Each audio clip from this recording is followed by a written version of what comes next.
Mesdames, Messieurs, bonsoir et bienvenue dans le JT des JT de ce dimanche 16 novembre 2025. À Cotonou, le groupe parlementaire Les Démocrates dénonce l'adoption aux premières heures de ce samedi de la révision de la Constitution. Le parti évoque de graves irrégularités et annonce des recours. La déclaration du député Habibou Worokoubou est à suivre dans un instant. Invité de la SRTB samedi 15 novembre 2025, le député Oden Ladati de l'Union progressiste Le Renouveau répond aux critiques de l'opposition sur la révision de la Constitution. Il rejette les soupçons d'irrégularité et assure que le vote s'est déroulé conformément aux règles.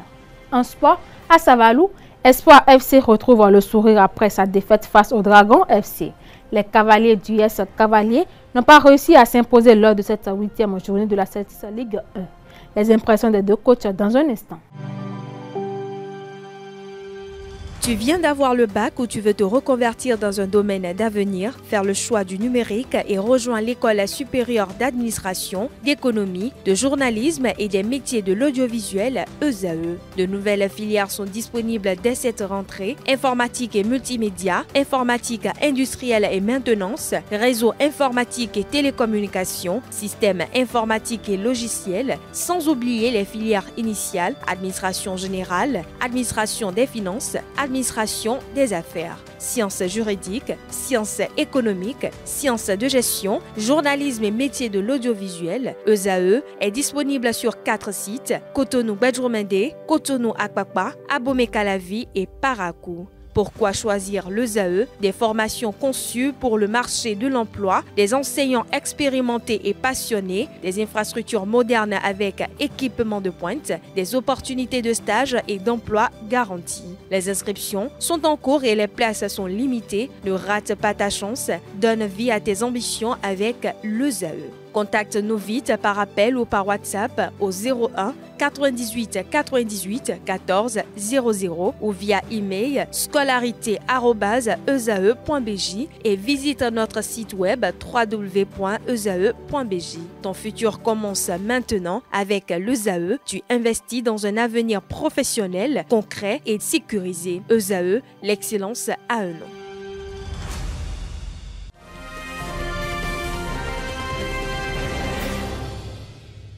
On démarre tout de suite avec l'actualité politique. Le groupe parlementaire Les Démocrates a réuni la presse samedi 15 novembre 2025 à son siège à Cotonou pour dénoncer l'adoption au petit matin du même jour à l'Assemblée nationale de la révision de la Constitution béninoise. Le parti juge le processus entaché de graves irrégularités et annonce des recours devant les institutions compétentes. Au micro de Quentin Amousso et Anaël Dohou, suivons la déclaration de presse faite par le député Habibou Worokoubou. Une proposition de révision de la Constitution a été introduite lors de la section budgétaire.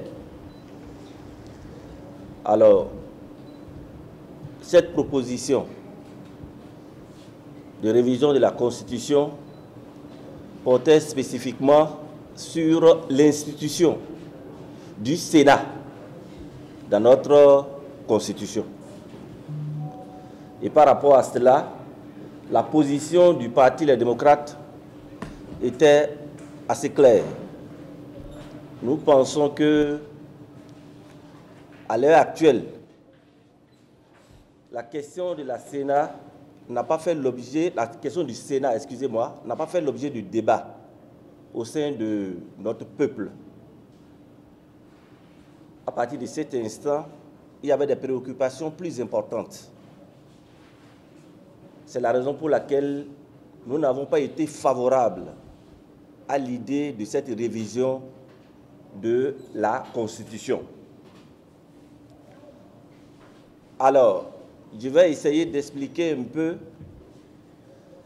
les étapes pour en arriver à l'adoption de cette Constitution. Je crois qu'il y a 2 phases. Il y a la phase de la recevabilité de la Constitution, et la phase de l'adoption. Au niveau de la phase de la recevabilité, pour que cela soit recevable, il fallait 3/4 des députés, soit 82 députés.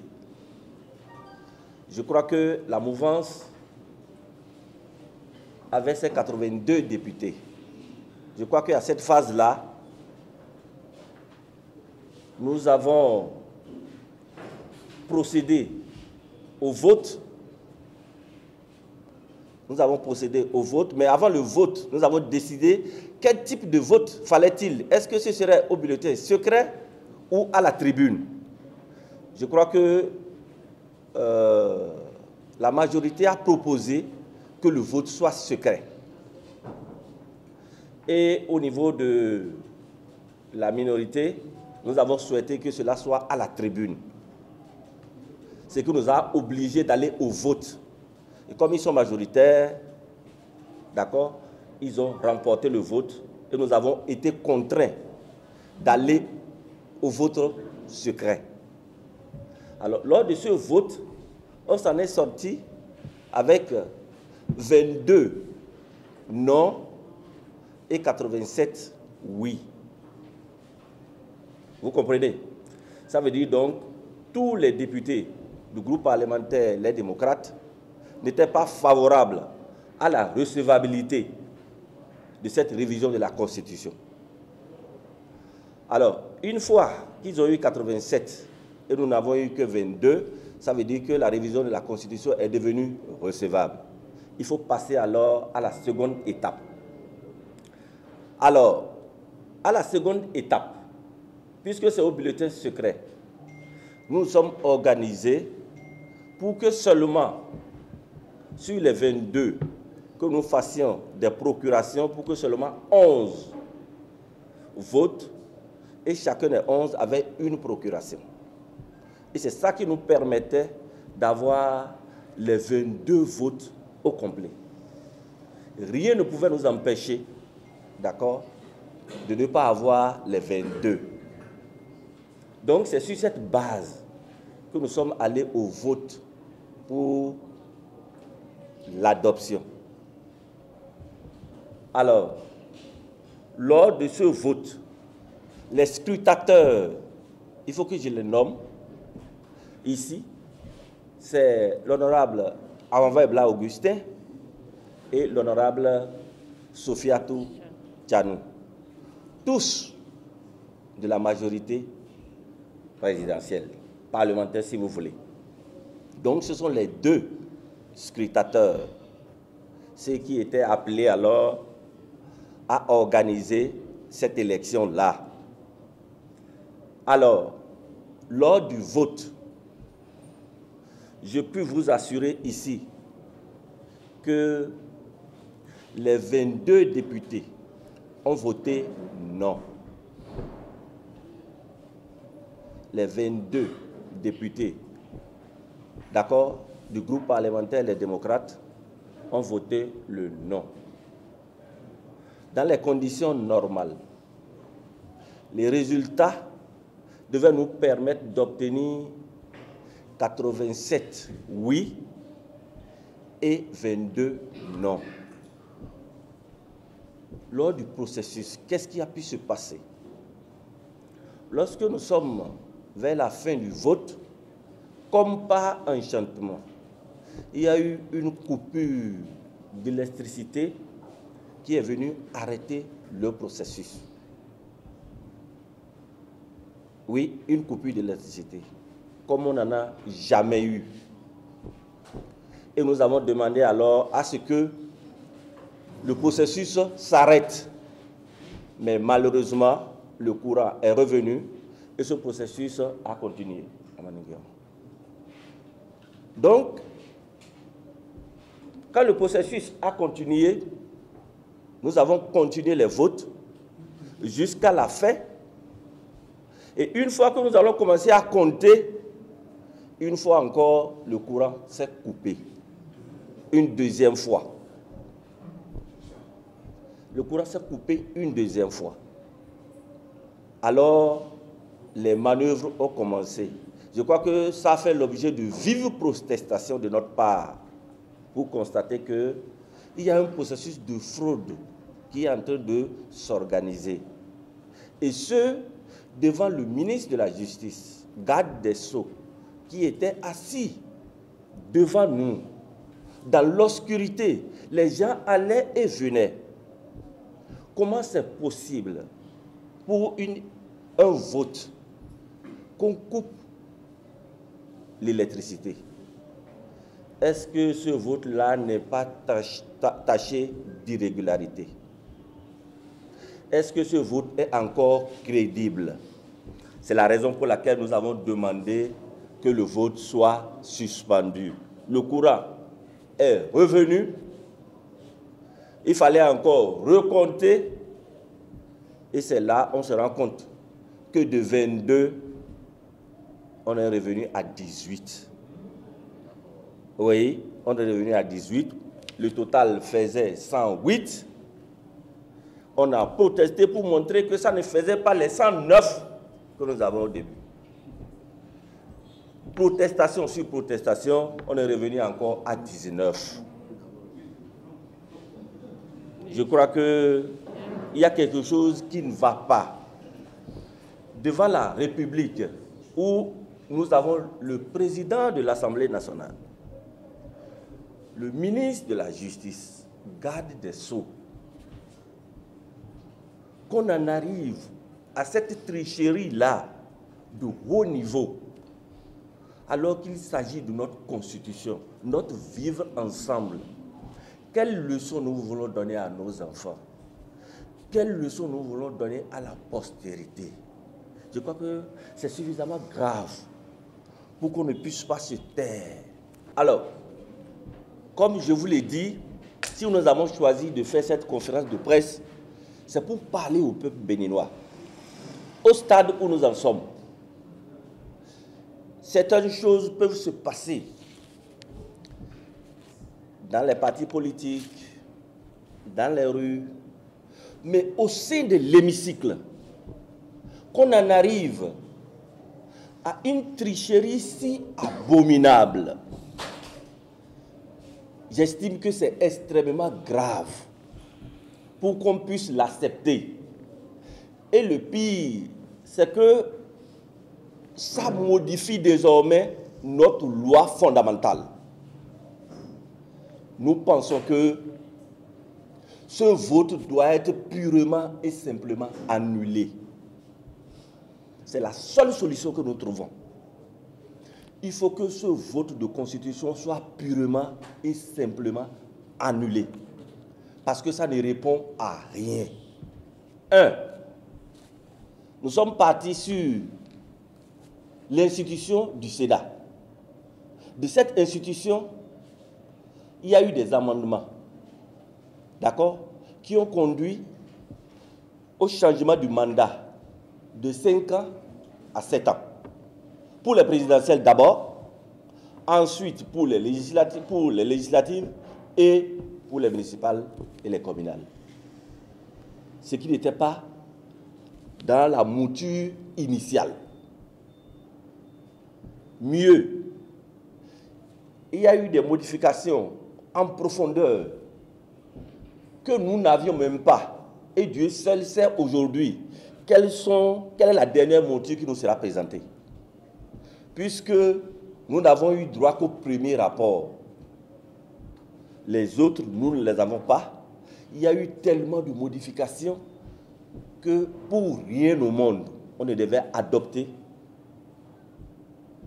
cette nouvelle constitution. Pour le bien de ce pays, si nous aimons véritablement ce pays, je crois qu'il est important qu'on puisse annuler purement et simplement. Oui, pour la simple raison. Une constitution, c'est notre vivre ensemble.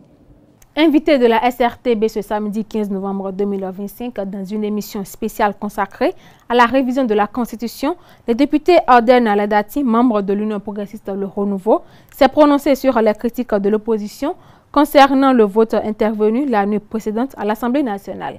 Il a rejeté les soupçons d'irrégularité évoqués par les démocrates, assurant que le scrutin s'est tenu dans le strict respect des règles en vigueur. Les détails.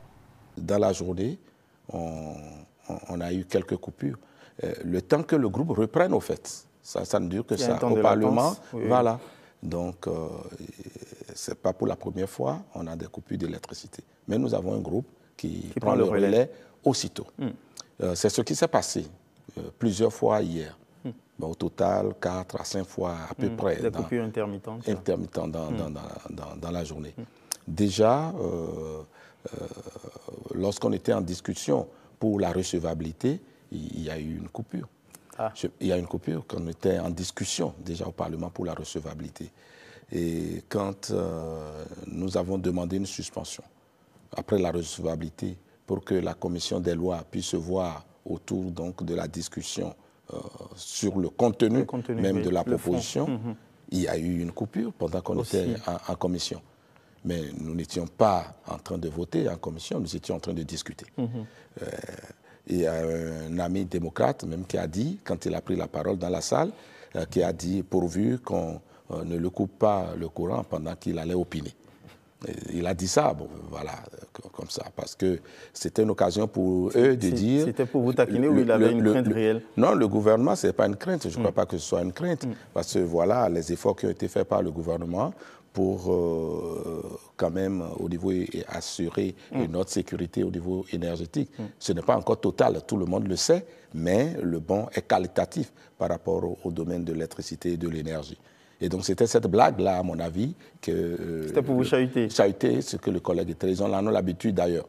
Vous avez dit que vous avez donné du courant à tout le monde, et voilà. Donc, voilà.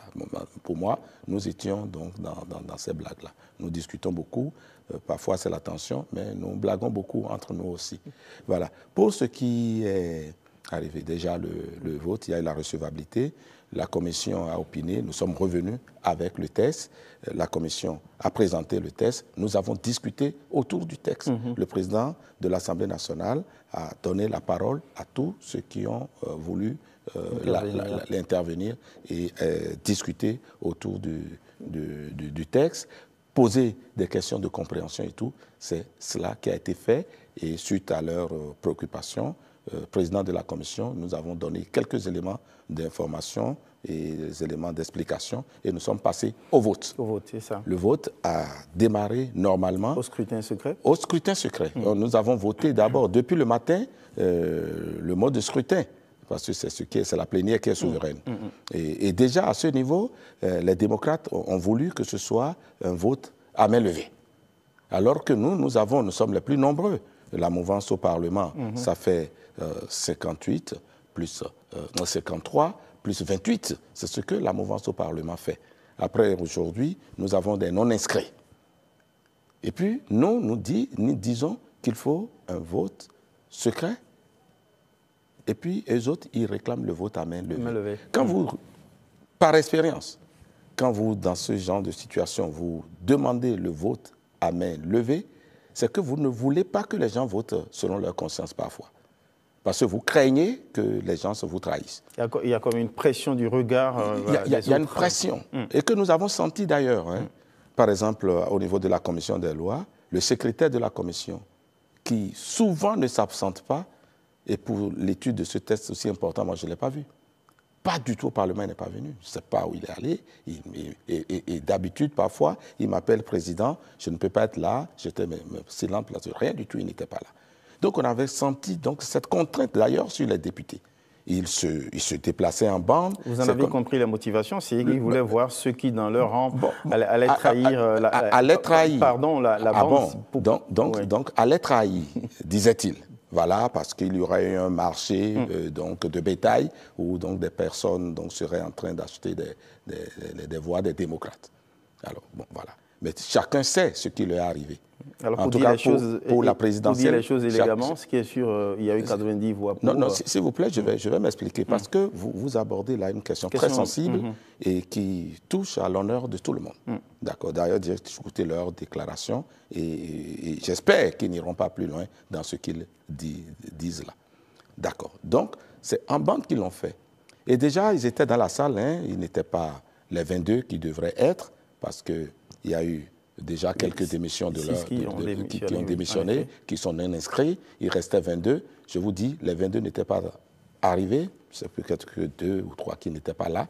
Mais ils ont donné 11 procurations. Je crois, j'ai bien compté. Ils étaient 11 dans la salle. J'ai en tête quelque chose qui m'a frappé, qui a attiré mon attention. C'est le président et le vice-président du groupe parlementaire des démocrates, Nouré Niachadi, Éric Rondeté, finit la phase des discussions, des débats autour du texte et puis ils partent avant le vote. On passe maintenant au volet sécurité et gouvernance. Le réseau africain pour le maintien de la paix, RAMP Bénin, a clôturé son projet Dialogue sécurité démocratique ce lundi 10 novembre 2025 à Cotonou. Une initiative menée en collaboration avec la Fondation Konrad Adenauer et la police républicaine. Le reportage avec Anaël Dou. Épilogue du projet Dialogue, sécurité et démocratie. Organisé par le réseau africain pour le maintien de la paix, RAMP Bénin, en collaboration avec le programme SIPODI de la Fondation Konrad Adenauer Stiftung, cette initiative a touché des milliers de participants dans 3 départements, dont l'Atakora, l'Ouémé et le littoral, pendant 4 mois, avec un objectif clair, renforcer la cohésion sociale entre les forces de sécurité et la population. Le RAMP Bénin a contribué à instaurer une véritable plateforme territoriale de concertation. Ce cadre a permis de reconstruire la confiance et nous permettra forcément de continuer par le faire parce que nous en avons besoin entre les populations et les institutions. D'outiller les forces de sécurité sur la neutralité républicaine et le respect des droits humains et de favoriser des engagements collectifs pour des élections pacifiques. Ces résultats illustrent l'impact concret de notre action, celui d'une société plus responsable, plus ouverte et surtout plus confiante dans son avenir démocratique. Une initiative qui réjouit la police républicaine qui s'est impliquée dans le projet. Merci à RAMP Bénin qui ne fait que travailler pour la paix au Bénin et qui demande à tout un chacun, que ce soit policier, que ce soit citoyen béninois, simple, de bâtir la paix là où il se trouve. 1 + 1 dit une paix, plus 2 paix, plus 3 paix, plus 5 paix fera les 14 millions bientôt environ de Béninois que nous sommes et que si tous ces Béninois militent pour la paix, il n'y a pas de raison que la paix ne soit pas au Bénin. Pour le programme SIPODI de la Fondation Konrad Adenauer Stiftung, cet acte est gage d'une sécurité durable. Nous croyons fermement que la sécurité n'est pas seulement une affaire d'armes ou de dispositifs, mais aussi et surtout une question de confiance, de communication et de collaboration entre les forces de l'ordre et la population qu'elles protègent. C'est pourquoi nous saluons la démarche de RAMP Bénin qui a su créer cet espace d'échange ouvert, constructif et respectueux. Pour cette dernière étape du projet Dialogue, sécurité et démocratie, les participants venus de tous les départements du Bénin ont eu droit à un panel sur la thématique Dialogue, sécurité et cohésion sociale vers un modèle béninois de prévention des tensions électorales. 3 panélistes, le père directeur de l'Institut des artisans de justice et de paix, Éric Aguenounon, le directeur départemental de la police républicaine du littoral, André Da Lokonon, et le docteur Herman Wessou ont outillé les participants sur les méthodes pour préserver la paix. Un moment qui a permis à tous de se ressourcer. Cette association a voulu focaliser l'attention sur comment les jeunes peuvent être associés à la promotion de la paix. Et il n'y a pas que les jeunes. Moi, ce qui m'a marqué, c'est différents groupes. Mais il y a les jeunes, il y a les forces de l'ordre, donc la police républicaine. Il y a aussi des religieux. Et particulièrement, le panel de ce matin a permis de lier tous les uns qui peuvent être saisis pour promouvoir la paix. Les policiers, les personnes de l'ordre ne sont pas là pour notre mal. Ces personnes-là sont bien intentionnées, sont là pour notre bien et nous devons travailler avec eux. De même, nous devons user de sagesse dans tout ce que nous disons, tout ce que nous partageons avec les autres. Et nous devons comprendre que la paix, c'est une question de tous. C'est une merveilleuse idée, c'est une belle initiative qui a été très bien organisée d'ailleurs. Et je trouve que c'est vraiment l'occasion pour nous jeunes de grandir, de quitter les petites questions en fait, pour goûter aux questions qui vont nous permettre d'être des acteurs actifs pour le développement du pays. Mission accomplie pour RAMP Bénin qui s'active déjà pour d'autres initiatives pour la promotion de la paix au Bénin et bien au-delà. Sensibilisation citoyenne, le Haut Commissariat à la prévention de la corruption a lancé une vaste campagne d'information autour du thème « Vendre ton vote, c'est vendre ton avenir ». La première séance s'est ouverte ce lundi 10 novembre auprès des habitants du 4e arrondissement de Cotonou, rassemblant acteurs de la société civile et responsables de ONG. Le reporter avec Kanté Amousso et Nassirine Fatoumbi. Tout s'est bien déroulé, que les gens ont été élus normalement et que tout s'est passé dans toutes les localités de notre pays. Vendre ton vote, c'est vendre ton avenir. C'est le cri de ralliement de la campagne de sensibilisation au 4e arrondissement de Cotonou. Une initiative du Haut Commissariat à la prévention de la corruption à quelques semaines des élections générales de 2026 qui a rassemblé des OSC, des élus locaux, des leaders d'opinion, des associations des jeunes.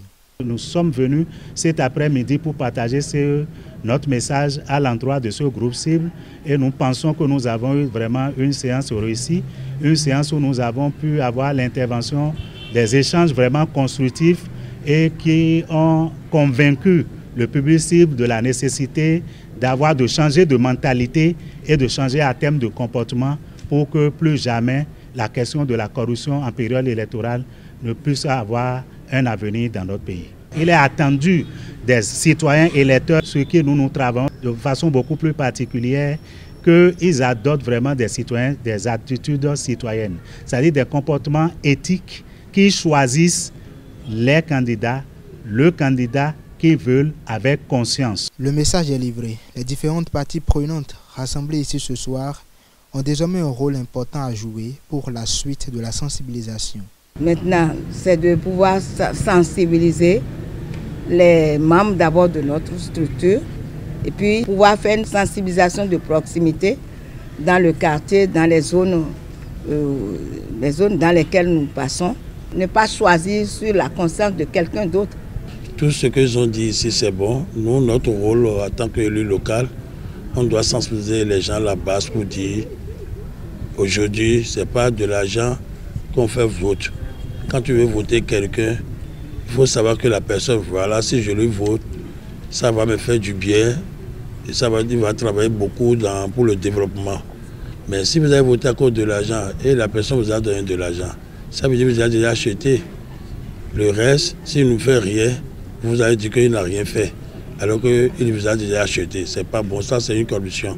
Cette campagne contre la corruption dans le cadre des élections qui a démarré ce lundi 10 novembre 2025 dans les 12 départements du Bénin, prend fin le 9 décembre prochain. Cap maintenant sur l'humanitaire. Les aumôniers de paix de la CONAS Chaplin Global Corporation se sont réunis la semaine dernière à Cotonou pour la Grande Nuit de l'Humanitaire. Une occasion pour débattre du fonctionnement de leur organisation, mais aussi pour distinguer et décorer plusieurs membres et personnalités. Francis Farami y était, suivant son récit.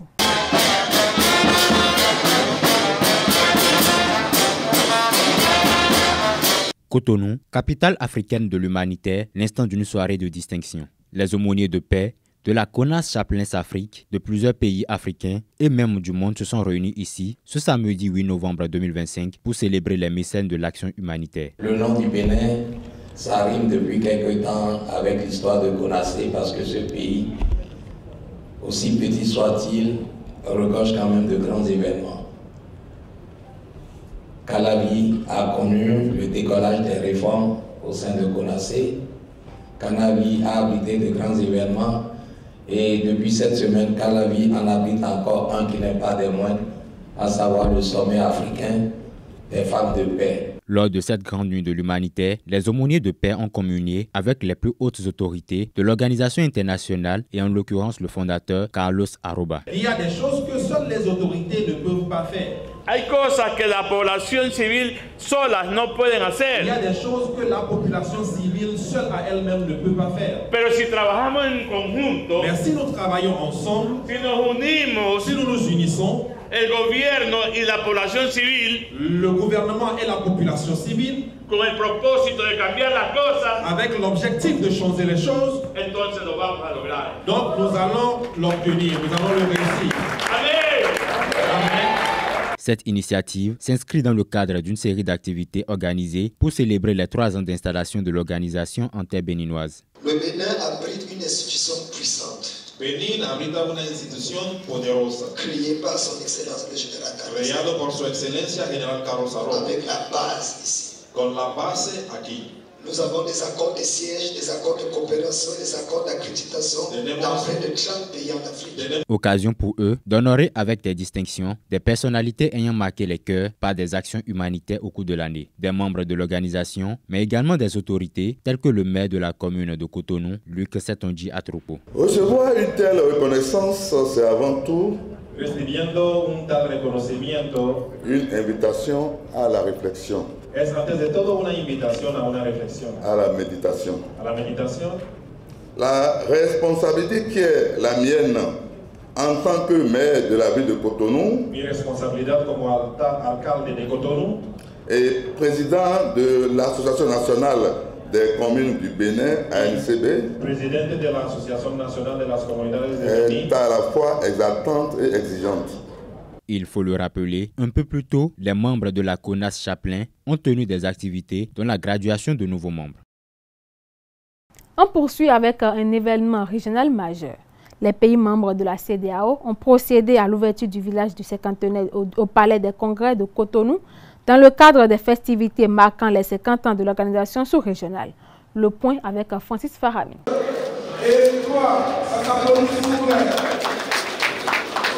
C'est donc ainsi que le village du cinquantenaire de la Communauté économique des États de l'Afrique de l'Ouest, CEDEAO, a ouvert ses portes ce mercredi 12 novembre 2025 à Cotonou. Cette initiative vient célébrer les 50 ans d'existence de l'organisation sous-régionale et passer en revue les acquis et goulots d'étranglement. Ce village, qui nous permet aujourd'hui de mobiliser un large public, incluant des autorités, les partenaires, les jeunes, les communautés africaines présentes au Bénin, crée ainsi un moment que nous voudrions représentatif de l'esprit communautaire. Oui, le village du cinquantenaire de la CEDEAO n'est pas seulement un espace événementiel, c'est aussi une idée. L'idée que l'Afrique de l'Ouest, riche de ses langues, de ses cultures, de ses traditions, peut se rencontrer, dialoguer et construire un avenir commun sur la base de nos valeurs partagées que les siècles et les ans ont bien solidifiées. Jusqu'au 14 novembre, le Palais des Congrès de Cotonou va vibrer au rythme de l'intégration ouest-africaine à travers des conférences, débats, des expositions de divers pays pour un brassage culturel. Cet événement est placé sous le haut parrainage du ministre de l'Économie et des Finances en charge de la coopération, Romia Douadagne. Aujourd'hui, nous ne nous contentons pas de commémorer une date. Nous célébrons ce qui nous unit profondément, notre histoire, nos cultures, nos traditions, nos talents et notre avenir commun. Ce village, à l'image des villages africains d'antan, est un lieu d'échange, de partage et de rencontre. Il incarne l'hospitalité africaine dans ce qu'elle a de plus noble. Ouvrir ses portes, accueillir l'autre et créer ensemble un espace de dialogue et de solidarité. Lors de cette cérémonie d'ouverture, les pays membres ont célébré la diversité culturelle, le progrès et ont surtout adressé une invite à la paix et à la cohésion sous-régionale. L'Organisation internationale d'Aide Bénin a fait don de vivres et de non-vivres aux populations sinistrées de plusieurs communes du Bénin ce mardi 11 novembre 2025. La cérémonie s'est tenue au centre Asfara de Cotonou en présence du ministre de l'Intérieur et de la Sécurité publique, Alassane Seydou. Le reportage avec Anaël Do. Remise officielle de vivres et de non-vivres de l'Organisation internationale d'Aide Bénin aux populations sinistrées de plusieurs communes du Bénin. Fidèle à sa mission et à ses engagements, Aide Bénin a élevé le niveau de son secours humanitaire cette année avec un coût global d'environ 113 millions. Depuis sa création, Aide œuvre sans relâche pour le bien-être des populations à travers des actions humanitaires, sociales, éducatives et de développement durable. Le 2000 kits et les 5 parcs que nous remettons aujourd'hui ont un coût global de 112 476 000 francs CFA. Ces kits sont composés de vivres essentiels tels que le riz, le sucre, le sel, les spaghettis, ainsi que des non-vivres comme les couvertures, les nattes et des produits d'hygiène, visent à soulager les besoins urgents des familles affectées et à leur permettre de traverser cette période difficile. Un don venu à point nommé qui va permettre aux populations sinistrées de mieux vivre. Un geste reçu avec reconnaissance. Nos sincères remerciements à l'Organisation internationale humanitaire d'Arrête Aide Bénin pour cette initiative hautement salutaire. La cérémonie qui nous réunit ce jour témoigne une fois de plus de la solidarité agissante et de la coopération exemplaire entre les institutions nationales, les partenaires techniques et financiers et nos collectivités territoriales. Le gouvernement béninois salue cette initiative constante de l'Organisation internationale d'Arrête Aide Bénin. La résilience est une œuvre collective. C'est pourquoi le gouvernement accorde une priorité aux partenariats stratégiques, dont notamment celui en cours avec d'Arrête Aide, qui demeure un modèle de réussite. Depuis près de 7 ans, cette organisation internationale humanitaire accompagne le Bénin avec constance et efficacité par des actions humanitaires et logistiques ayant amélioré la vie de milliers de nos concitoyens. Je saisis cette opportunité pour saluer la fidélité et la constance de d'Arrête Aide, dont la vocation dépasse la simple assistance pour devenir un véritable engagement pour la vie. Le gouvernement, par ma voix, vous exprime toute sa reconnaissance et réaffirme sa disponibilité à renforcer la plateforme de coopération qui nous lie dans un esprit d'ouverture, de transparence pour plus d'efficacité. Ce moment a été également l'occasion de rendre hommage à un agent de l'organisation qui a été victime d'un accident de la circulation sur le terrain lors de la distribution des kits de l'édition précédente. Cette cérémonie de remise s'est achevée avec la visite du centre médical de l'Organisation internationale d'Arrête Aide Bénin, où une campagne sanitaire gratuite est organisée au profit des populations. Un acte de plus qui témoigne de l'engagement de d'Arrête Aide à œuvrer pour le développement au Bénin. Éducation à présent. Lundi dernier, l'Université d'Abomey-Calavi a accueilli une séance de formation destinée aux étudiants de première année autour du thème de la sexualité responsable. Objectif, promouvoir des comportements favorisant les réussites tout en préservant leur bien-être. Francis Farami y était, suivant son récit. Pour une sexualité responsable, gage d'une réussite académique durable, le Centre des œuvres universitaires et sociales d'Abomey-Calavi COUS-AC, grâce à l'appui du FNUAP Bénin, sensibilise 1000 bacheliers de l'UAC. C'est une première activité de genre dans notre université et cela illustre l'engagement ferme du COUS-AC à promouvoir la prévention, la responsabilité et le bien-être des étudiants. Nous œuvrons pour que chaque jeune réalise pleinement son potentiel et pour que chaque jeune fille ait le pouvoir de choisir librement le moment de devenir mère. Ce sont les grossesses non désirées, les grossesses précoces, les infections sexuellement transmissibles qui ont fait que beaucoup d'autres jeunes garçons et filles n'ont pas pu poursuivre leurs études jusqu'au niveau où vous êtes arrivés. La vision de l'UNFPA est de faire que chacun de vous puisse développer son potentiel. Cette campagne de sensibilisation traduit l'engagement du COUS-AC à travailler pour la saine émulation de la communauté estudiantine. Le Fonds des Nations Unies pour la population, partenaire de cette activité, souligne son importance pour les bénéficiaires. Nous espérons que ces jeunes-là, ces jeunes étudiants, ces jeunes étudiantes, profiter de l'avantage qu'ils ont d'arriver à l'université à un âge très jeune. C'est un avantage, c'est une chance pour eux Et ça fait, disons, un témoignage pour montrer que si on coordonne bien les choses, on peut opérationnaliser certains concepts qui apparaissent abstraits, tels que le concept de dividende démographique.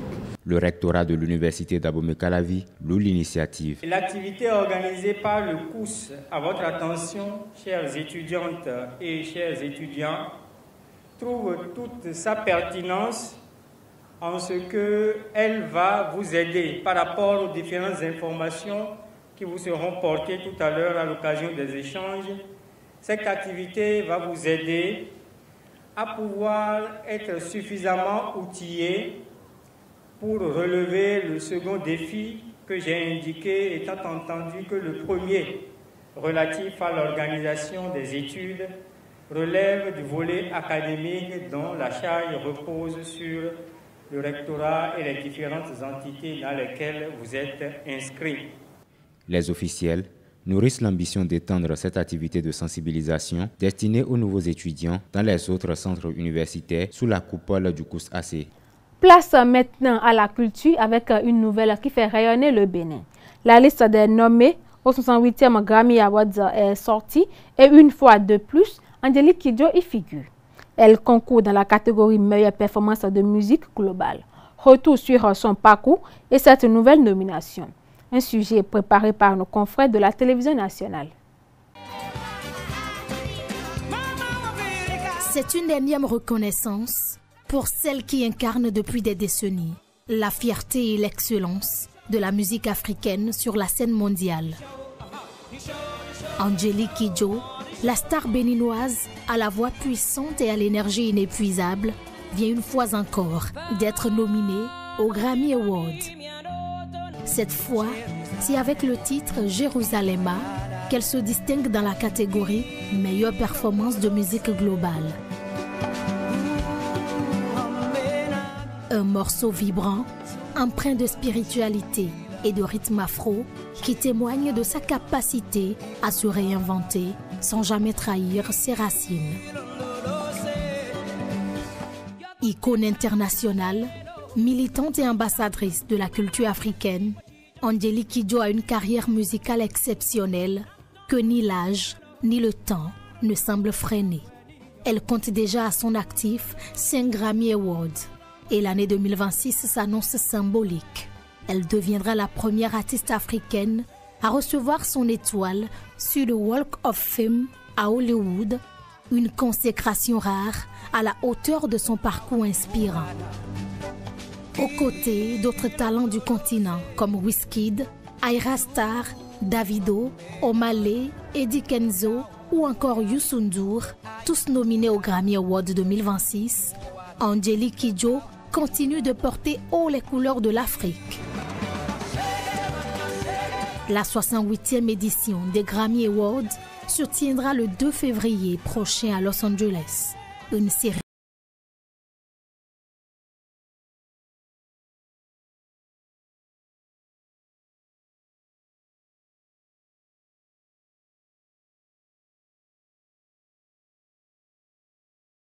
Dans la Donga, la femme rurale était célébrée. À Waké, la journée internationale des femmes rurales a été marquée par la mise en avant des initiatives agricoles et écologiques portées par ces actrices essentielles du secteur. Des images et éléments fournis par la télévision nationale. À travers cette journée, l'Association nationale des femmes agricultrices du Bénin, ANAF Bénin, met en relief le rôle combien important de la femme rurale pour un monde agroéconomique prospère et durable. Cette journée nous rappelle à tous et à toutes la contribution majeure des femmes rurales au développement agricole et la sécurité alimentaire et à l'élimination de la pauvreté dans notre pays, le Bénin. Femmes et agroécologie, une alliance pour un développement durable, c'est le thème qui fait la substance des différents panels et communications. L'ANAF Bénin plaide un engagement fort et concret de tous les décideurs politiques. Créativité, innovation, préservation de l'environnement sont les autres marques de cette édition de la Journée internationale des femmes rurales. La jacinthe d'eau, ça encombre la surface de l'eau. Ça empêche la libre circulation des personnes. Ça étouffe les poissons. On a dit que ce qui est gâté là, on peut la valoriser. Les paniers que j'ai en main là, c'est la jacinthe d'eau. J'ai apporté les produits halieutiques transformés. Et mes produits là, on se sert de ça pour ne plus consommer le cube. C'est pour la bonne santé des hommes. L'apiculture, la pisciculture, l'agroécologie, la transformation agroalimentaire sont autant de secteurs déjà conquis par les femmes. Le rayonnement économique du Bénin est assuré et sera encore meilleur grâce à vos activités. À Waké, la Journée internationale des femmes rurales, édition 2025, a couvert 3 jours d'intenses activités d'échange, de formation et de vente. Direction Abomey, où une exposition photographique met à l'honneur les 27 trésors royaux restitués par la France et la Finlande. Depuis le 7 novembre, ces pièces majeures du patrimoine du Dahomey sont visibles au Palais du Roi à Gadia. Un reportage signé par l'équipe de Bénin TV. Ce sont en tout 41 symboles prestigieux des rois du Dahomey qui sont exposés ici au Palais du Roi à Gadia. Intitulée « Patrimoine, origine, ambition », l'exposition photo retrace le parcours des 27 trésors royaux restitués. Elle représente également des emblèmes des rois et des précurseurs. C'est des toiles que nous avons su avec des mesures de 70 sur 1,10 m qui nous feront refléter les 27 œuvres restituées par la France et la Finlande. Ajouté à ça, il y a des enclos partout. On ne voit plus aujourd'hui les bas-reliefs. Et nous devrions faire pour ne pas faire rompre la destination Abomey. Nous devrions installer des mécanismes pour que les touristes continuent à venir ici et que nos enfants aussi passent ici pour des animations et se voient initiés aux choses. C'est à travers nos chantiers que nous avons pu former les enfants sur le panlingan. D'autres enfants sont formés à l'art plastique. Je vous invite à découvrir ces images, ces photos avec fierté. Elles nous rappellent que notre histoire, loin d'être figée, continue de s'écrire, ici et maintenant.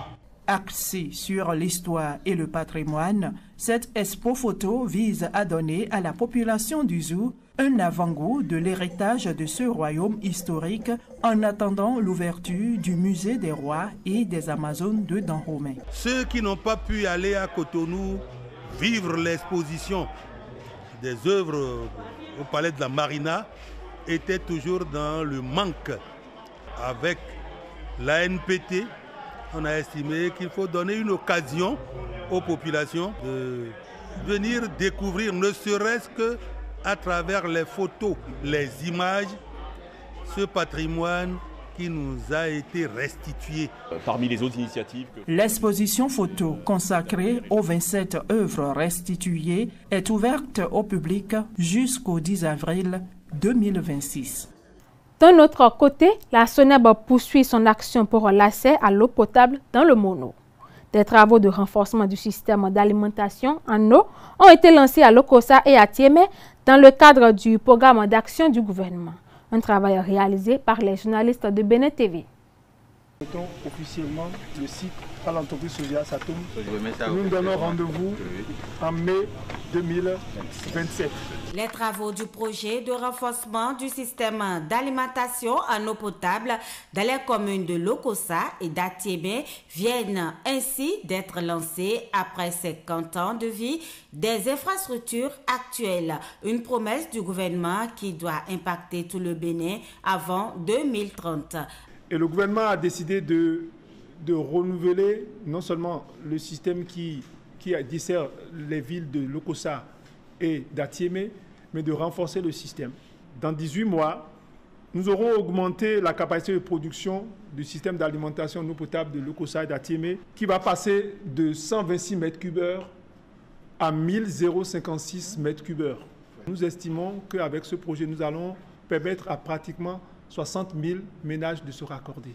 Le lancement de la construction de ce système de densification du réseau qui s'étend à plus de 114 km, sans oublier les capacités de stockage, est lancé à Agamé, un arrondissement de la commune de Lokossa. Des travaux confortatifs qui coûtent près de 27 milliards de francs CFA au gouvernement béninois qui est accompagné dans ce projet par la Banque ouest-africaine de développement. Nous, au niveau de la BOAD, nous voulons accompagner l'État à améliorer les conditions de vie des populations.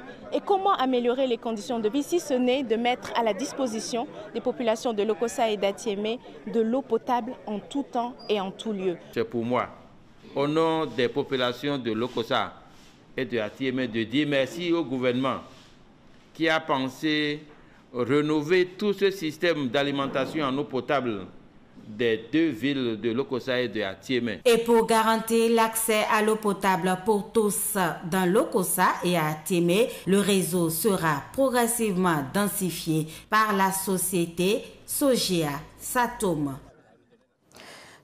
Cap sur la Libori où les infrastructures se développent rapidement.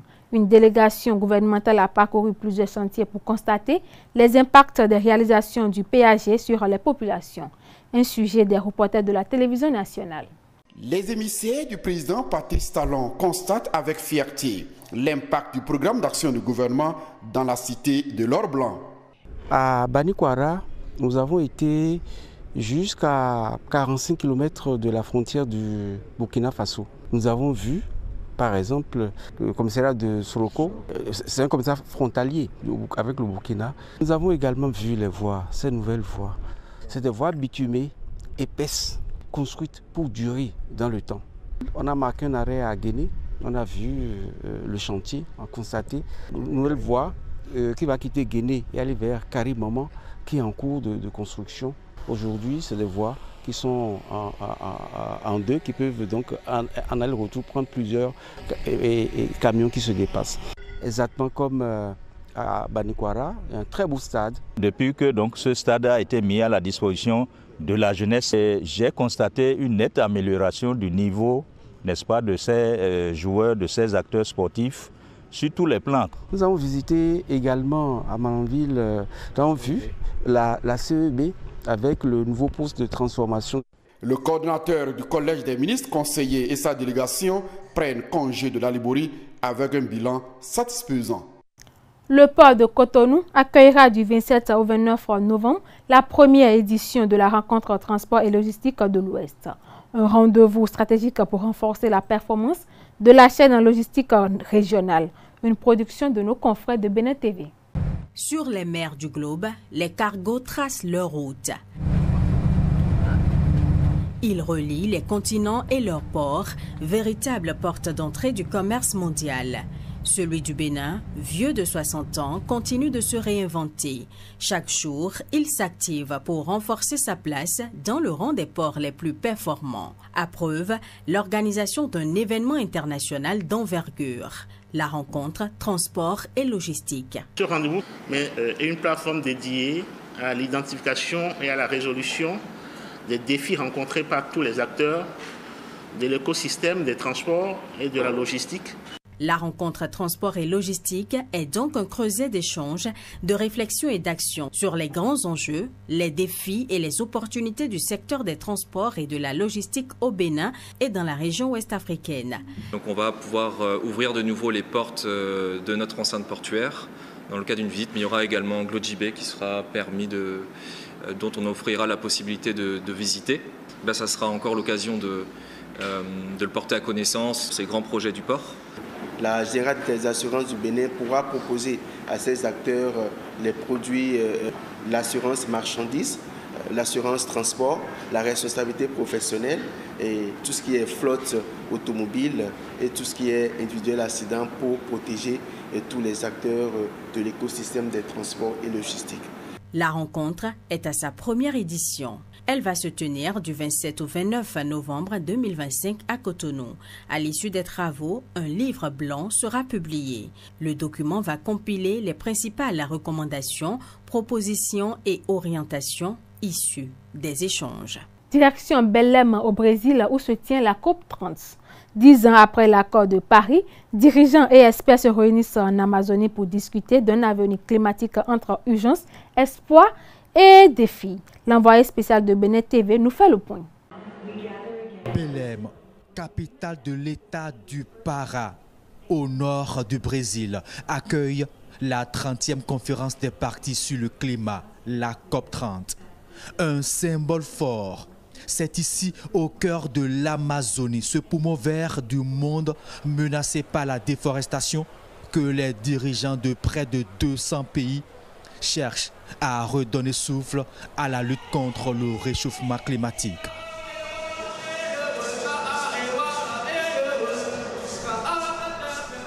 Dix ans après l'accord de Paris, le constat est amer. Les émissions de gaz à effet de serre continuent. La promesse de limiter le réchauffement à 1,5 degré Celsius s'éloigne chaque année un peu plus. Les financements promis aux pays en développement pour faire face aux impacts climatiques n'ont pas suivi. Et les plus vulnérables, dont le Bénin, perd le prix fort. Au-delà même des impacts au niveau physique, il y a l'impact physique, psychologique que nous avons dans nos pays, spécialement au Bénin. Aujourd'hui, vous voyez comment se réveillent des inondations et des pertes de la biodiversité par endroits et d'autres problèmes liés à l'augmentation de la température chez nous. Ça veut dire que les problèmes liés au changement climatique n'est pas pour les autres. Ça impacte aussi notre pays, même s'il y a des actions qui se mènent. Ces pays attendent des engagements concrets, plus de financement, plus de justice climatique, car sur les côtes béninoises, comme dans les campagnes sahéliennes, les effets du dérèglement se mesurent déjà. Montée des eaux, pertes agricoles et migration climatique. Le Bénin est affecté par les changements climatiques à travers l'irrégularité des pluies, la diminution des volumes d'eau qu'il faut nécessairement pour faire croître l'ensemble des cultures fluviales et même des cultures pérennes, et ceci qui impacte directement les récoltes et les récoltes qui affectent aussitôt la sécurité alimentaire. De Paris à Belém, 10 ans de promesses et d'alertes, 10 ans d'inaction et la planète brûle davantage. Le Bénin participe également à cette rencontre mondiale. Quelles sont ses priorités à Belém? Que défend notre pays? Élément de réponse toujours avec l'envoyé spécial de Bénin TV.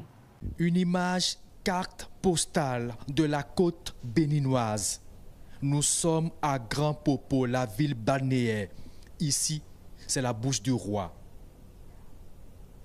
Un attrait touristique sauvegardé grâce aux lourds investissements déployés pour protéger le littoral béninois. Un littoral aussi sujet à la forte pression des houles. Elles prennent de la puissance à cause de la montée des eaux de l'océan, un des impacts des changements climatiques. Quand on va dans la région de Grand Popo, la plage qui recule, du fait que l'avancée de la mer vient, on perd beaucoup d'éléments, d'écosystèmes, du patrimoine culturel. Ça, c'est des pertes non économiques qu'on ne peut pas évaluer. Mais il faut faire une évaluation pour qu'on puisse regarder ces éléments-là. Le mécanisme de financement pertes et préjudices créé pour aider les pays vulnérables à faire face aux effets irréversibles du changement climatique constitue pour les pays en voie de développement une pêche à eux tendue pour renforcer leur résilience. Le Bénin a la chance d'être membre du conseil d'administration de ce fonds. Et donc nous connaissons de bout en bout le processus et on va faire en sorte qu'on remplisse les critères d'éligibilité, les activités qui sont concernées pour que dès que ça va être lancé, puisqu'on nous a donné à partir de maintenant jusqu'en juin pour que les pays puissent se préparer. Le fonds des pertes et préjudices a mobilisé 250 millions de dollars et le conseil d'administration de ce fonds va lancer un appel à projet à partir du 15 décembre prochain. Donc les entités accréditées au fonds d'adaptation, au fonds vert pour le climat et les entités du GEF peuvent participer à cet appel à projet. Les changements climatiques impactent aussi dangereusement le secteur agricole sur l'ensemble du territoire béninois. Des terres agricoles devenues stériles, une thématique phare de la COP30. Les collectivités territoriales en font une priorité de leur agenda à Belém. Le caractère passif que nous avons face à cette situation, nous puissions le lever et aller à la rencontre, discuter avec ceux-là qui sont responsables de nos difficultés. Nous puissions les rencontrer et leur dire ce que nous pensons. Au niveau de cette COP aujourd'hui, en agriculture, nous ne souhaitons qu'une chose, des mesures spécifiques pour les agriculteurs. Vraiment, que les finances soient vraiment facilitées pour l'exécution des projets en faveur des producteurs, en faveur des agriculteurs. De nombreuses attentes pour le Bénin dans plusieurs domaines. Adaptation, atténuation, captation des financements, des opportunités à saisir. Les délégués béninois font la veille pour maximiser les chances. Sciences et environnement à présent. À Cotonou, des chercheurs africains et internationaux travaillent sur les stratégies de conservation des champignons, des organismes essentiels à l'équilibre des écosystèmes. Un élément réalisé par la rédaction de la télévision nationale. Ils ont des propriétés médicinales, culinaires et cosmétiques. Ces organismes fongiques sont au cœur d'une rencontre scientifique à Cotonou, le 4e congrès international sur la protection des champignons. Ce sont des ateliers très techniques, où espèce par espèce, quelle est sa distribution géographique, quelles sont les menaces qui pèsent sur l'espèce, quelles sont les possibilités aussi de préserver quelques habitats et comment aussi renseigner cela sur ce qu'on appelle la liste rouge, la liste des espèces menacées, que l'UICN, cette Union internationale pour la conservation de la nature, à travers sa commission mondiale sur la suivi des espèces, essaye de renseigner. Nous sommes l'un des rares pays en Afrique à l'avoir conçu, après plus d'une dizaine d'années de recherche continue. Le Bénin occupe aujourd'hui une place non négligeable dans la préservation et la protection des champignons dans le monde. Pour la première fois, le Bénin est honoré d'accueillir les membres de cette jeune société scientifique. On a réussi à mettre le Bénin sur l'orbite en matière de recherche sur les champignons, ce qui fait que ça devient un flux. Donc l'objectif, c'est de renforcer notre positionnement sur cette discipline, mais aussi procéder à un éveil de conscience dans la mémoire collective des gens sur l'importance, l'utilité d'abord des champignons en termes de diversité, en termes de fonction, mais aussi la nécessité de préserver ces champignons parce qu'ils sont carrément les éléments catalyseurs. Sans les champignons, il n'y a pas de biodiversité. Sans les champignons, il n'y a pas de plantes. Les travaux de ce congrès scientifique de haut niveau permettront aux chercheurs de donner de nouvelles orientations aux politiques de protection des champignons. Place au monde de la finance. Le premier salon de l'actionnariat s'est ouvert au Sofitel Hôtel de Cotonou. Pendant 2 jours, experts et spécialistes échangent sur l'évolution de l'actionnariat à l'ère du numérique, un sujet élaboré par la télévision nationale. Acquérir des parts du capital d'une société pour pouvoir ainsi profiter des dividendes.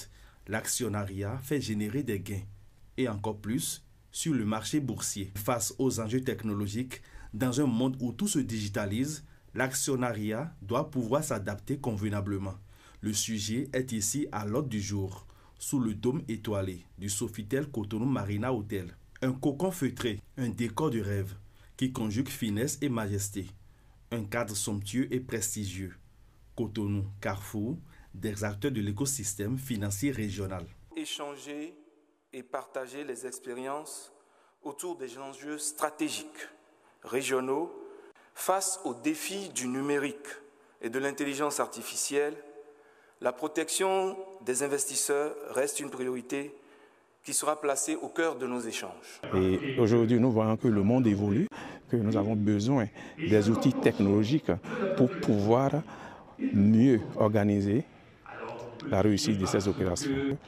Nous avons besoin aujourd'hui que les entreprises qui sont cotées viennent partager des expériences avec les entreprises non cotées et en même temps les susciter pour leur permettre aussi d'aller à la bourse, d'aller mobiliser des ressources sur le marché financier. Pour l'exécutif béninois, consolider le pont entre l'actionnariat et la digitalisation est impératif. Ce salon constitue une étape majeure dans nos efforts pour développer la culture boursière et rendre les marchés financiers plus accessibles à tous dans notre région. L'intégration du numérique dans les mécanismes d'actionnariat ouvre aujourd'hui des perspectives inédites, notamment l'accès simplifié aux marchés financiers. À l'occasion, plusieurs personnalités sont distinguées pour leur contribution significative à l'essor du marché financier régional. Cotonou, berceau de la bière VM, la bourse régionale des valeurs mobilières donne encore un nouveau signal pour la construction d'un marché financier plus solide, inclusif et orienté vers l'avenir. Au ministère des Affaires étrangères, plusieurs audiences ont marqué l'actualité. Le FIDA entame une nouvelle phase de coopération avec le Bénin. Le ministre Olusegun Bakari a également reçu les lettres de cabinet de la nouvelle représentante du FIDA et les copies figurées de l'ambassadeur du Ghana. Une réalisation de Bénin TV. Au milieu des nations et institutions internationales qui l'entourent, le Bénin se tient avec des rapports bilatéraux satisfaisants. Le Ghana le prouve avec la désignation de son nouveau représentant au Bénin. Mohamed Aboubakari Manaf est un fonctionnaire de l'administration douanière et des revenus de son pays. Avec plus de 35 ans de service à différents postes au sein de la division des douanes de l'autorité ghanéenne des revenus, il assurait depuis 2020 le poste de responsable adjoint chargé de l'entrepôt jusqu'à sa désignation cette année en qualité d'ambassadeur extraordinaire et plénipotentiaire de la République du Ghana près le Bénin. Je suis très heureux d'être au Bénin.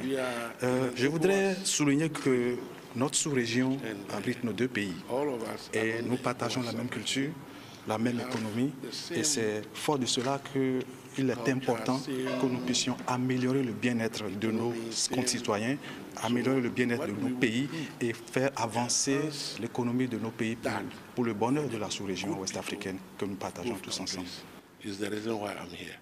Avec ses lettres de créance remises au ministre des Affaires étrangères du Bénin, Mohamed Aboubakari Manaf marque ainsi sa reconnaissance officielle par le Bénin, tout comme Claudia Savarese. Elle est la toute première représentante du Fonds international de développement agricole FIDA au Bénin. Une experte en gestion de projets de développement rural, en développement inclusif des chaînes de valeur, en établissement de partenariats stratégiques et en genre et inclusion sociale. Aujourd'hui au Bénin, avec ses lettres de cabinet, les axes de coopération entre le FIDA et le Bénin sont clairs et les perspectives de leur consolidation aussi. Nous travaillons avec le gouvernement au milieu rural et certainement continuerons notre engagement pour l'amélioration des conditions de vie, mais surtout pour une économie rurale qui soit dynamique et vecteur de croissance inclusive pour tous les pays. Claudia Savarese possède une riche expérience dans la conduite d'équipes pluridisciplinaires et de mise en œuvre d'initiatives stratégiques et innovantes. Le Bénin a récemment participé au deuxième sommet mondial sur le développement social à Doha, au Qatar. La ministre Véronique Oton-Ifode y a présenté le modèle béninois face à des participants venus des 5 continents, une production de la télévision nationale. Le Bénin, à travers l'Agence nationale de protection sociale, met en œuvre depuis 2019 le projet Assurance pour le renforcement du capital humain, conçu pour garantir une couverture sociale durable aux populations, surtout celles vulnérables. Des programmes comme le microcrédit digitalisé et des initiatives pour l'entrepreneuriat féminin ont permis à des centaines de milliers de femmes d'accéder au financement, de développer leurs activités et de contribuer activement à l'économie nationale. De même, la lutte contre les violences basées sur le genre a été accrue à travers la dynamisation de l'Institut national de la femme. La politique sociale du Bénin englobe également la protection de l'enfant, les mesures d'accès équitable à l'éducation, y compris le programme national d'alimentation scolaire intégré mis en œuvre depuis 2017 avec un repas chaud offert chaque jour à presque tous les enfants des écoles primaires publiques et le projet de supplémentation nutritionnelle des 1000 premiers jours démarré en 2024. La gratuité, le maintien des filles à l'école avec des transferts monétaires à des centaines de milliers de filles, l'inclusion des personnes handicapées. Ce modèle de développement social s'appuie sur un climat de paix, de stabilité et de dialogue social. En politique, la Sénat a écarté Moël Bénin des communales 2026 pour un dossier incomplet. Le parti en prend acte, mais son président affirme rester optimiste et réaffirme l'engagement du mouvement sans fusion ni renoncement. Des éléments collectés par les journalistes de Bénin TV. On a des possibilités de recours, d'accord, mais pourquoi on va faire des recours sur quelque chose qui n'est pas contre quelque chose qui n'est pas fausse. Parce que la Sénat n'a pas dit que nous n'avons pas fouillé les pièces. La Sénat a dit que nous n'avons pas arrangé, n'a pas achevé le rangement des pièces. Bon, si pour nous c'est factuel et que cette affirmation de la Sénat n'est pas fausse, on va faire recours contre quoi? Il n'appartient à personne d'autre que les membres de Moël Bénin de dire ce que Moël Bénin doit faire. Moël Bénin est un parti politique qui est nécessaire au Bénin aujourd'hui. Nécessaire au Bénin. Parce que nous avons une identité propre. La disparition de Moël Bénin au Bénin aujourd'hui serait l'échec de la réforme du système partisan. Parce que c'est le parti politique qui respecte le mieux cette réforme-là. Parce que vous échouez à une virgule près, vous ne pouvez pas abdiquer pour cela. Donc Moël Bénin va poursuivre sa marche. Cette fois-ci, c'est pas bon, mais la prochaine fois, ce sera bon. Parce que les gagnants ne sont pas ceux qui ne sont jamais insultés, mais ce sont ceux qui savent toujours se relever. C'est un mal d'aujourd'hui pour un bien à l'avenir. Donc aujourd'hui, nous faisons focus sur la préparation de notre déclaration de candidature pour l'élection des membres de l'Assemblée nationale. Nous espérons que nous arriverons à déposer cette déclaration de candidature avec une meilleure fortune. Chez les démocrates, la décision est difficile à accepter. Le parti refuse un accord de gouvernance et saisit la Cour suprême. Voici un extrait des déclarations lues par le secrétaire national de la communication, Guy Mitokbe. Il est au micro des confrères de la télévision nationale. Le parti Les démocrates le dit haut et fort. Nous n'avons mené aucune démarche pour un accord de gouvernance ni pour un accord de coalition parlementaire. Les listes validées sont désormais connues. UPR, BR et FCBE passent, tandis que Moël Bénin et les démocrates sont recalés. Quel recours s'offre encore à ces partis? Analyse à suivre avec les confrères de Bénin TV. La loi reste la loi. Qu'elle soit dure, qu'elle soit douce, elle reste la loi. On a reproché au parti Les démocrates de n'avoir pas réuni toutes les pièces. Donc, en conséquence, la Sénat a tranché à partir des documents officiels qu'elle a reçus. Donc, moi, je dis, dans ce sens-là, ils sont dans leur rôle. Maintenant, il y a peut-être d'autres considérations politiques dont on peut en parler. Le chef de l'État a voulu que tout le monde se mette ensemble, qu'aujourd'hui, le Bénin n'a plus besoin de politique pour développer le Bénin. Il faut que tous les fils du Bénin parlent le même langage, qu'on laisse les querelles intestines. Certains ont compris. Ouais, la Renaissance nationale a déjà fait son alliance avec l'UPR pour aller, qu'on appelle, aux élections.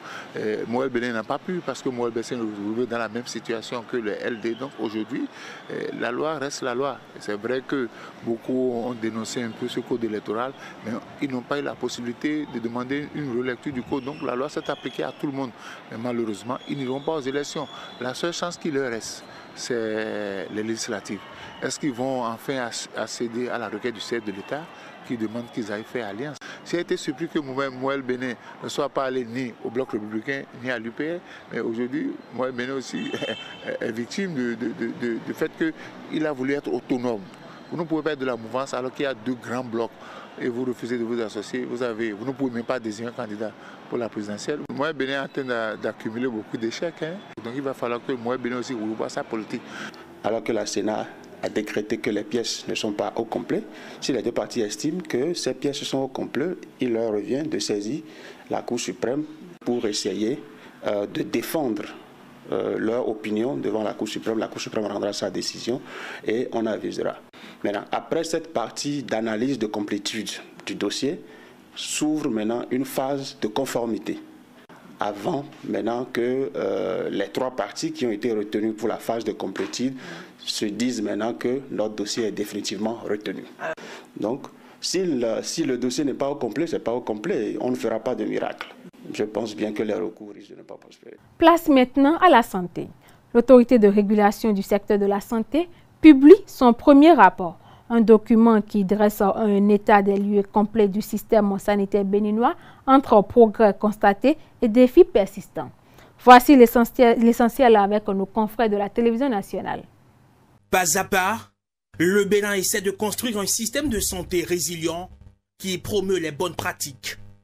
En 2022, le président de la République a installé l'autorité de régulation de la santé, une sorte de vigile pour veiller à la réalisation du droit de la santé pour tous et l'amélioration continue de l'offre et de la qualité de soins. La régulation du secteur de la santé permettra à chaque Béninois d'espérer que désormais les choses se feront autrement dans notre pays et pour de bon.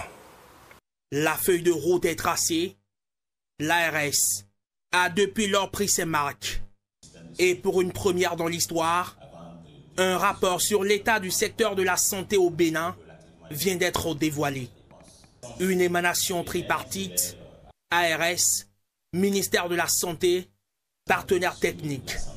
Ce rapport traduit la volonté du gouvernement, sous le leadership éclairé de M. Patrice Talon, président de la République du Bénin, de fonder les politiques publiques sur des données probantes et des évaluations indépendantes pour mieux orienter les décisions et renforcer la résilience de notre système de santé. Le document a débouché. Présenté à l'assistance, les données mises en évidence dans le document permettent d'aboutir à une conclusion réconfortante. Ce rapport ressort avec clarté que le pays a franchi des étapes décisives dans sa quête d'un système de santé robuste, plus équitable et plus résilient. Comme avancée notée, le taux de mortalité infantile passé de 100 pour 1000 naissances vivantes en 2014 à 93 pour 1000 en 2022. Ou encore, le taux d'accouchement assisté par du personnel qualifié passé de 76% en 2018 à 82% en 2022. Un document détaillé qui donne une claire lisibilité. Ce rapport n'est pas une fin en soi, mais plutôt le début d'une série que je souhaite régulière. C'est pourquoi j'invite toutes les parties prenantes à toujours maintenir le cap. Entre progrès notables et déficits majeurs à combler, le rapport de l'ARS suggère un engagement politique plus accru et avec ce repère, l'ARS souhaite faire progresser de façon concrète sa raison d'être, la pleine jouissance du droit à la santé pour tous au Bénin. La rencontre de validation de la stratégie nationale d'alphabétisation a réuni les acteurs du système éducatif et les partenaires techniques et financiers. Découverte de quelques axes clés avec une équipe de Bénin TV. La stratégie nationale de l'alphabétisation et de l'éducation validée à cette session du groupe local éducation GLE. Le document porte l'ambition du gouvernement béninois d'offrir aux non scolarisés et aux déscolarisés la possibilité d'acquérir des compétences linguistiques, techniques et professionnelles. À travers ce document stratégique, nous posons les bases d'une politique nationale cohérente, inclusive et durable, qui permettra de répondre aux défis persistants dans le domaine de l'éducation des adultes. Nous visons non seulement à réduire le taux d'analphabétisme, mais aussi à offrir une seconde chance à tous ceux qui n'ont pas eu accès à l'éducation formelle. Avec la stratégie nationale de l'alphabétisation et de l'éducation, le sous-secteur va connaître un accroissement de son financement. Un document très attendu depuis les décennies. Les partenaires techniques et financiers dans une dynamique d'alignement assurent le gouvernement de leurs accompagnements techniques pour disposer d'une stratégie dynamique. Après le diagnostic qui a conduit à l'élaboration de cette stratégie, 3 orientations ont été retenues. Le premier programme, c'est celui qui vise donc à améliorer l'offre éducative en alphabétisation et l'éducation des adultes. Le deuxième programme porte sur le pilotage, donc l'amélioration de la gouvernance de ce secteur alphabétisation. Puis le troisième qui porte donc sur l'amélioration de l'environnement lettré en vue donc de rendre professionnels les groupes socio-professionnels qui existent dans le domaine. L'avis du Conseil national de l'éducation, l'approbation du ministère du Développement et l'adoption par le gouvernement sont les prochaines étapes de la stratégie nationale de l'alphabétisation et de l'éducation. Le président du Conseil économique et social, Conrad Gbagidi, a échangé avec une délégation des forces royales pour la paix et la réconciliation en Afrique. Objectif, présenter le plan éléphant ou plan Adjinakou, destiné à favoriser des élections apaisées en 2026. Des éléments d'information collectés par la télévision nationale. Nous avons choisi d'aller vers lui pour lui présenter notre plan. Le plan de paix, notre contribution à nous au niveau de la forade, notre contribution pour la paix dans le pays, avant, pendant et après les élections de 2026. Le plan s'appelle plan éléphant, plan Adjinakou en fond. Et ce plan nous permettra, n'est-ce pas, partout dans le pays, de maîtriser quand même un certain nombre de situations. Nous voulons avoir des élections zéro violence. Et il nous a écoutés et il a pris bras ouverts toutes nos préoccupations. Et cela nous a beaucoup émus. Et nous nous sommes dit, bon ok, il a dit au travail, on y va.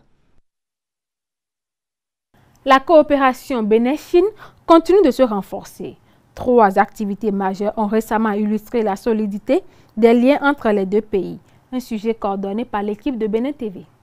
La coopération entre la République du Bénin et la République populaire de Chine plus active que jamais.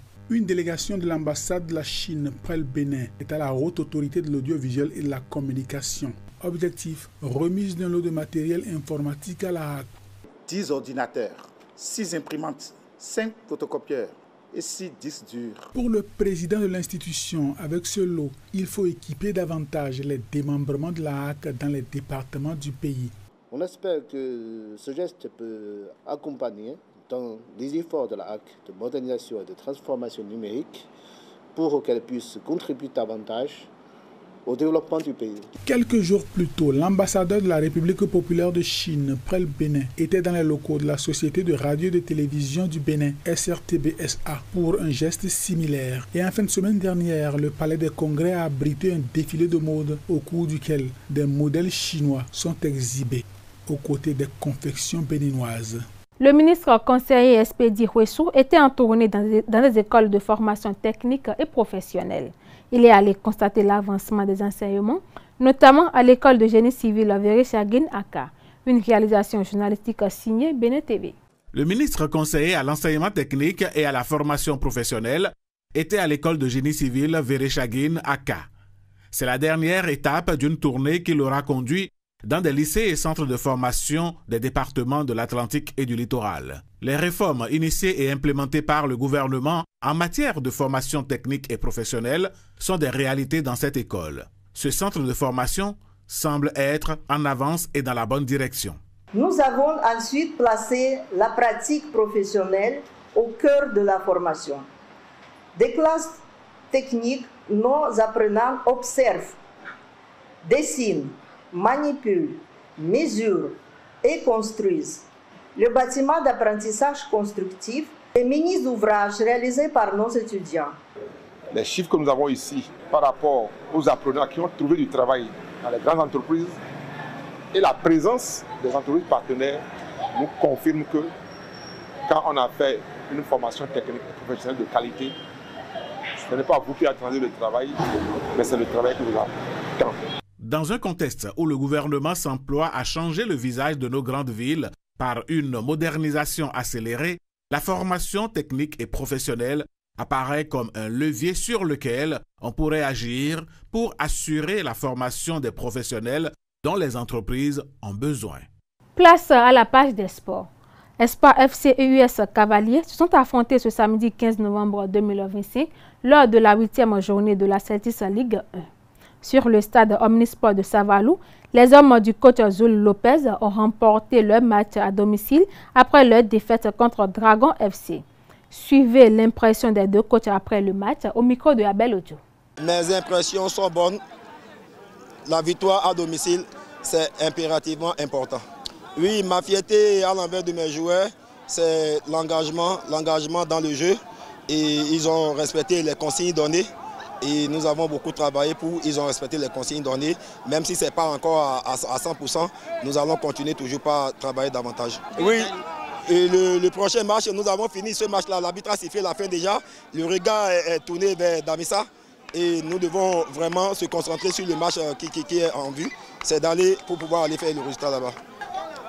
Oui, félicitations à l'équipe adversaire.